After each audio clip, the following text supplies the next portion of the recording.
Timnas Indonesia telah mengalami tahun yang luar biasa pada 2023 ini. Pasalnya setelah berhasil mencapai putaran final pada 3 tingkatan Piala Asia yang berbeda, Tanah Nusantara juga dipercaya sebagai tuan rumah gelaran Piala Dunia U17 yang melibatkan tim-tim besar dari seluruh tanah bumi. Namun belum cukup sampai di situ. Skuad Garuda Merah Putih juga berpeluang besar untuk melengkapi euforia dan kegembiraan tahun ini. Seandainya saja mampu melangkah lebih jauh pada kualifikasi Piala Dunia 2026. Namun jalan Indonesia untuk menggapai mimpi besar tersebut tidaklah mudah. Hal ini dikarenakan lawan kita selanjutnya bukanlah tim kaleng-kaleng ataupun tim antah berantah. Pasalnya skuad asuhan Sinteyong yang harus berhadapan dengan 2 tim tangguh yang sudah berbicara banyak di kancah Asia, yakni Irak dan juga Filipina. Untuk Filipina sendiri, Indonesia sudah bisa dibilang khatam dengan kemampuan mereka. Secara mereka berada di wilayah ASEAN, sama seperti kita. Namun jika kita berbicara tentang Irak, maka itu lain cerita. Hal ini dikarenakan tim berjuluk Singa Mesopotamia tersebut terkenal kuat, tak hanya dari segi fisik,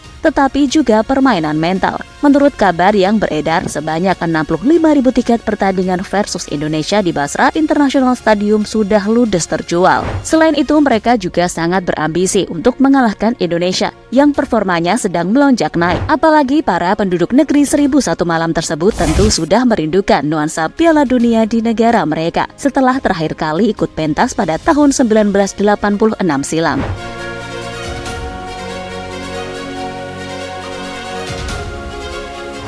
Melihat kekuatan Indonesia yang sedang gacor-gacornya, pelatih timnas Irak Jesus Casas tak mau tinggal diam. Pasalnya pelatih asal Spanyol itu langsung menerapkan pola latihan intensif untuk anak asuhnya dengan memperbanyak latihan fisik dan mempertebal skema taktik miliknya. Namun hal tak terduga sempat terjadi dalam sebuah sesi latihan timnas Irak jelang lawan Indonesia, di mana saat itu para pemain dan staf pelatih mendapat kunjungan dari para petinggi federasi sepak bola mereka, yaitu Adnan Dirjal dan Yonis Mahmud selaku Presiden dan Wakil IFA, serta Ahmed Al-Musawi selaku anggota. Tak begitu jelas apa maksud kedatangan mereka, tetapi dari video yang beredar, mereka tampak memberikan petuah dan nasihat kepada para pemain jelang partai melawan Indonesia. Para pasukan Sinteyong wajib mewaspadai manuver-manuver sederhana dari timnas Irak seperti ini, karena jelas sokongan dari para petinggi federasi dapat meningkatkan mentalitas pemain di atas lapangan, seperti halnya yang kerap terjadi pada timnas Indonesia dengan ketua umum PSSI-nya.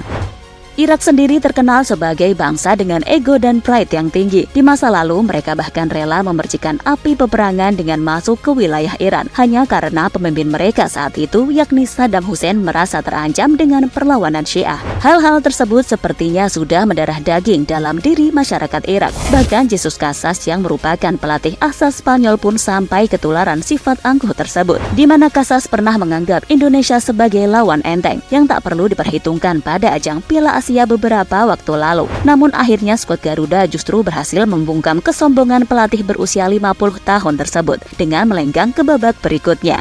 Hal serupa kembali terjadi kali ini, namun bukan dari Casas, tapi justru dari para awak media. Di Irak, mereka lebih menyorot kekuatan Indonesia disebabkan oleh para pemain diaspora yang bisa langsung memberikan dampak positif dalam waktu yang singkat. Rafael Struijk, Sandy Walsh, Elkan Bagot, dan Shaini Patinama merupakan 4 nama yang paling disorot oleh mereka. Ya, jelas tak salah. Mereka sudah berhasil menampilkan performa terbaik selama membela skuad Garuda Merah Putih. Dengan 4 pemain ini yang sudah berpengalaman di Eropa, skuad Indonesia saat ini adalah yang terkuat dalam beberapa tahun terakhir. Mereka telah membawa peningkatan signifikan dalam kekuatan fisik tim, sekaligus meningkatkan dominasi mereka dalam duel udara, sesuatu yang biasanya menjadi andalan Irak dan Filipina.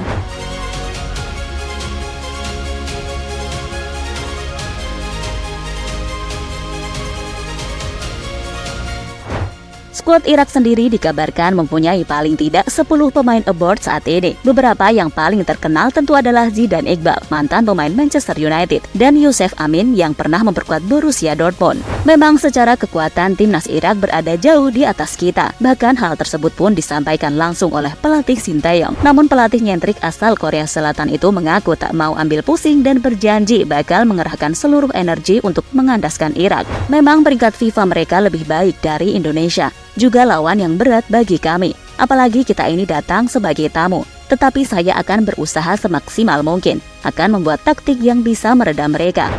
Melihat hal tersebut, Irak jelas berada di atas angin. Tapi bukan berarti Irak 100% unggul atas Indonesia. Layaknya sebuah logika, pijakan di atas tanah jauh lebih kuat dibanding mereka yang berpijak di atas angin. Dan inilah yang barangkali terjadi pada Irak. Mereka memang unggul, tapi mereka lupa kalau kekuatan timnas Indonesia tak cukup sampai di situ saja. Skuad asuhan Sinteyong juga masih mempunyai sederet pemain lokal yang siap mencuri perhatian, seperti Rizky Ridho, Arhan Fikri, Hoki Caraka, Dimas Derajat, dan juga Ramadan Sananta.